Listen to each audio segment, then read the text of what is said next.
Bienvenue à tous. Bonjour Jannick Halimi, Bonjour. journaliste au Parisien. Notre invité ce matin, bonjour Valérie Rabault. Bonjour. Députée socialiste du Tarn-et-Garonne, vous siégez à la commission des finances à l'Assemblée nationale où vous avez un œil expert sur les questions budgétaires puisque vous étiez en charge du budget à l'Assemblée pendant les 3 dernières années du quinquennat Hollande. Le budget de l'État, justement, au cœur des débats cet été, avec un rapport de la Cour des comptes qui a dénoncé son insincérité, un argument repris depuis par le gouvernement pour justifier des coupes budgétaires. C'était encore le cas il y a quelques jours chez nos confrères de France Inter, de la part du porte-parole du gouvernement, Christophe Castaner. Écoutez. Nous allions vers un déficit qui explosait à la fin de cette année. La Cour des comptes l'a dit, un budget considéré comme insincère fait par nos prédécesseurs et la nécessité de redresser la barre qui fait qu'il a fallu trouver 4,5 milliards d'euros d'économies. Si vous ne voulez pas dépenser plus, il faut, au bout du compte, dépenser moins et faire des économies budgétaires. Sortons de la spirale de la dépense publique. La France est droguée à la dépense publique avec toujours une seule conséquence, on augmente les impôts. Nous n'allons pas le faire et même on va baisser les impôts. Alors avant d'évoquer la drogue de la dépense publique, un mot de cette question de sincérité, vous qui aviez le nez dans les comptes, où est la vérité? Mais quand on lit le rapport de la Cour des comptes, il n'y a rien de nouveau. Rien de nouveau. Tout était dit les années passées. Donc il n'y a rien de nouveau. Et d'ailleurs, quand vous le lisez, mais de manière sérieuse, c'est-à-dire pas que les titres du rapport de la Cour des comptes, vous lisez les paragraphes, il n'y a rien de nouveau. Je suis un peu étonnée que M. Castaner tienne ce genre de propos, parce qu'il était lui-même rapporteur spécial sur une partie du budget qui concernait l'emploi. C'est Didier Migaud, le président de la Cour des comptes, qui parle de comptes insincères. C'est pas Christophe Castaner Mais qui ne fait que reprendre ses propos. Quand on questionne Didier Migaud, comme on l'a fait à la Commission des finances, il reconnaît qu'il n'y a rien de nouveau sur les chiffres. Par rapport à ce qui a été annoncé, il y avait une réserve de précaution de 13 milliards d'euros qui peut être utilisée par le gouvernement. Le gouvernement a décidé de faire d'autres choix, d'aller sur ça veut dire la quoi, baisse. C'est une facilité politique d'utiliser ça comme argument? Je pense pour vous que d'habitude, quand un nouveau gouvernement arrive, il fait un premier budget pendant l'été, au mois de juillet. Une loi de finances rectificative, ce qu'on appelle une loi de finances rectificative. Rectifier pour le tir rectifier le tir, s'il souhaite le rectifier. Du budget en cours. Le gouvernement n'a pas souhaité le faire. Et donc, il a fait les choses en catimini. Il a baissé les APL d'un côté, supprimé des contrats aidés. Alors là, on est dans une situation inédite parce que même sous le gouvernement, la présidence de Nicolas Sarkozy entre 2007 et 2012, il y avait plus de création d'emplois aidés que ce que veut faire le gouvernement aujourd'hui. Qu'est-ce qui aurait changé si le gouvernement était passé par une loi de finances rectificative? Il peut changer plein de choses. Il peut changer sa vision des dépenses, sa vision de la fiscalité aussi. C'est aussi un point qui est important. Et là-dessus, on met les choses sur la table. Ça ne se passe pas en catimini, comme ça s'est passé notamment sur les allocations logement. Justement, on va prendre les choses dans l'ordre. Ces APL baissent de 5 € pour les allocataires à partir du 1er octobre. C'est une erreur pour vous? C'est une baisse qui avait été envisagée tout de même par le précédent gouvernement, sans rentrer dans le détail? Oui, alors ça avait été envisagé en disant qu'il faut tenir compte du patrimoine des parents. Ça a surtout été remis à plus tard, quoi. Oui, mais non, il y a déjà non, c'est pas vrai. Il y a déjà des choses qui ont été mises en œuvre et qui tiennent compte du patrimoine des parents. Et ça, c'est assez logique. Quand vous faites moins 5 € par mois pour tout le monde de manière arbitraire, c'est totalement injuste. Et je crois que le président de la République l'a même dit lui-même, en disant « Ah bah oui, non, finalement, c'est peut-être pas si juste que ça ». C'est lui qui l'a dit. Propos rapportés. Propos rapportés. Alors, on va re-rapporter les propos du président de la République. Il faut simplement le préciser. Donc, ce qui montre que c'est quand même une mesure totalement inégalitaire et je pense qu'il n'a aucun bon sens, ni politique, ni économique. Vous avez été, Nicolas l'a dit et l'a rappelé, rapporteur donc, du budget pendant 3 années. Est-ce que le fait de vouloir rééquilibrer les comptes, en tout cas de réduire le déficit de 4,5 milliards, donc trouver des économies de 4,5 milliards d'ici la fin de l'année, est-ce que vous trouvez que ces mesures-là sont justifiées en tant que telles? Les choix qui ont été faits, encore une fois, sur les coupes de certaines dépenses, que ce soit sur la défense, que ce soit sur les emplois aidés. Sur les modalités, on a bien compris, mais sur l'orientation qui est de réduire le déficit de 4,5 milliards, est-ce que là, vous êtes d'accord? L'orientation de réduire le déficit, elle a été engagée depuis 2012. Et donc vous êtes ça s'est d'accord? fait, mais moi je suis toujours d'accord, pour dire qu'on ne peut pas dépenser éternellement plus que ce qu'on a comme recette. Sinon, on fait porter sur les générations futures une dette. Et une dette, vous savez, c'est un peu comme une vague quand il y a eu le tsunami à Phuket. Vous êtes sûr que la vague va arriver sur vous. Et donc, ce qu'il faut aujourd'hui, c'est absolument réduire cette hauteur de la vague. Ça, il n'y a aucun débat. Mais la question qui se pose, c'est la manière dont on s'y prend. Et la manière qui aujourd'hui est proposée, de dire on fait peser sur les personnes qui reçoivent l'allocation logement la baisse du déficit, on supprime des emplois aidés qui pénalisent des entreprises, qui pénalisent des associations, qui pénalisent des communes, ne me paraît pas être la bonne méthode. Mais qu'auriez-vous fait, vous ? Alors, ce que nous avions fait les années précédentes, puisqu'il y avait déjà eu des décrets d'avance. Mais dans l'urgence, qu'auriez-vous fait, vous, socialistes, Nouvelle Gauche ? Mais encore une fois, là-dessus, il y a 13 milliards de réserves qui sont... La Cour des comptes l'a écrit. Donc vous n'auriez pas fait d'économie, vous auriez tiré sur les réserves. Je constate aujourd'hui que dans les coupes qui ont été faites par le gouvernement, ils ont décidé, c'est des coupes qui sont sèches, qui n'ont pas été puisées, pour certaines, pas pour toutes, mais pour certaines, sur les réserves qui ont été constituées. Un point, qui était un peu technique, le verrou de Bercy, ça a été l'un des débats de l'été. Alors c'est une dérogation du droit qui donne tout pouvoir au ministre de l'économie d'engager des poursuites en cas de fraude fiscale. Vous étiez pour sa suppression ou pour son maintien ? Je pense qu'il aurait fallu l'aménager.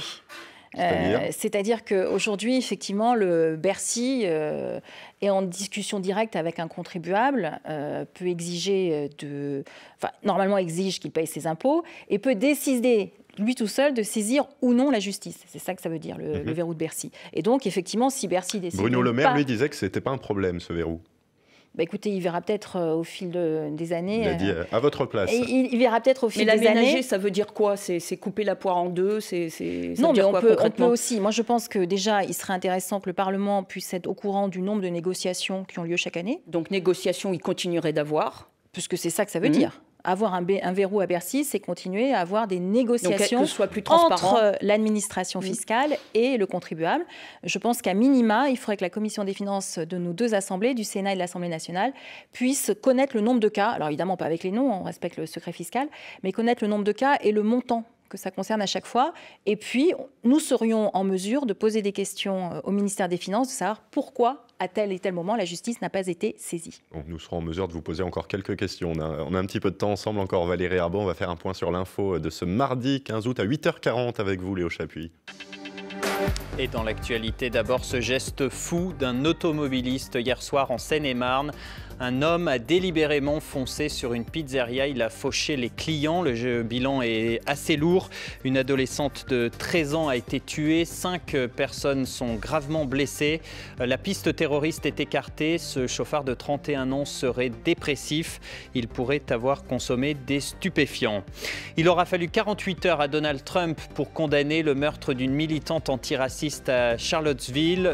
Sous le feu des critiques, le président américain a fini par sortir de l'ambiguïté hier soir, lui qui était accusé de complaisance à l'égard de l'extrême droite. Et puis près de 25 000 fidèles sont attendus aujourd'hui à Lourdes pour ce 15 août et le traditionnel pèlerinage de l'Assomption. La sécurité est évidemment renforcée avec des portiques, des barrages anti-voitures béliers et près de 300 policiers, gendarmes, CRS et militaires qui sont déployés. France Info. Valérie Rabault, députée socialiste du Tarn-et-Garonne, est l'invitée politique de France Info. Mardi 15 août, ça veut dire que 100 jours ont passé depuis le 7 mai dernier, l'élection d'Emmanuel Macron. Quel bilan vous tirez-vous de ces 100 premiers jours, votre sentiment ? Je pense qu'il reste encore beaucoup de flou. C'est-à-dire que... Et vous êtes de l'école Martine Aubry, estimant que quand c'est flou, c'est qu'il y a des loups. Écoutez, oui, sur ce point-là, je pourrais la rejoindre, peut-être pas sur tout, mais en tout cas sur ce point-là, je pense que le message qui a été donné lors de l'élection présidentielle, c'est qu'il y a une défiance vis-à-vis de la classe politique. C'est pas nouveau, mais enfin là, on a quand même eu le Front National au deuxième tour de l'élection présidentielle, donc c'est un message très clair. Et je pense que le président de la République et son gouvernement auraient gagné à avoir un discours très clair, à mettre les choses sur la table de manière très claire.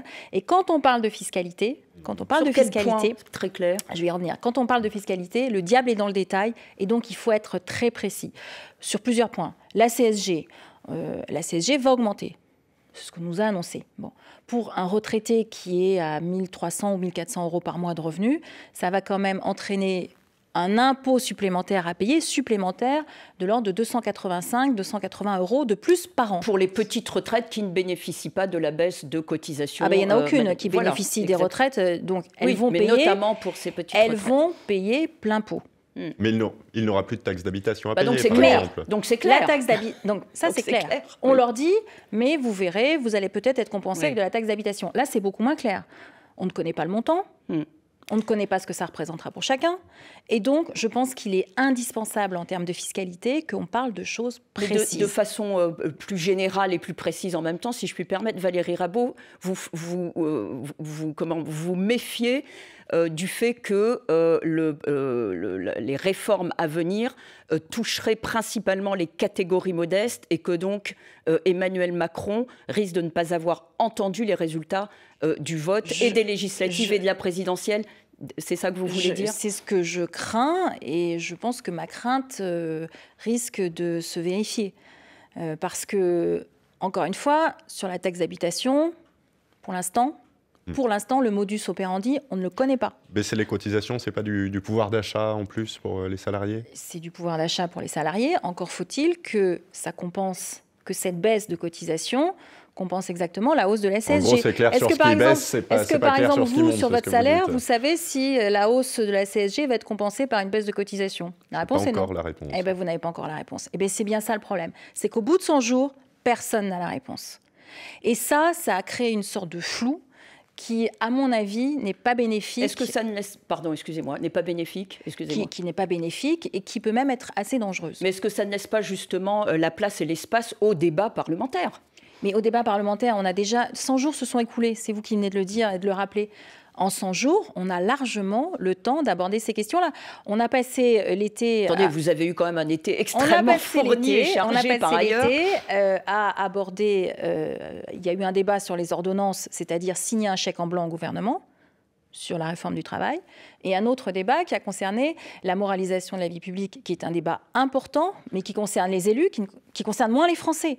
Donc je pense que les 100 premiers jours, quand on regarde un peu l'histoire sous la Ve République, je pense qu'il y a d'autres priorités, et la priorité doit être les Français. Vous avez quand même voté en faveur de la loi sur la moralisation. Ah mais oui, j'ai voté bien sûr en faveur de la loi sur la moralisation. Tout ce qui va en faveur de plus de moralisation, j'y suis favorable. Mais je dis totalement inutile. Je dis qu'encore une fois, la priorité doit être les Français. Emmanuel Macron avait été clair, il avait dit « je veux une réforme du travail, ça sera l'un de mes premiers chantiers ». Elle est lancée, il y a eu des consultations.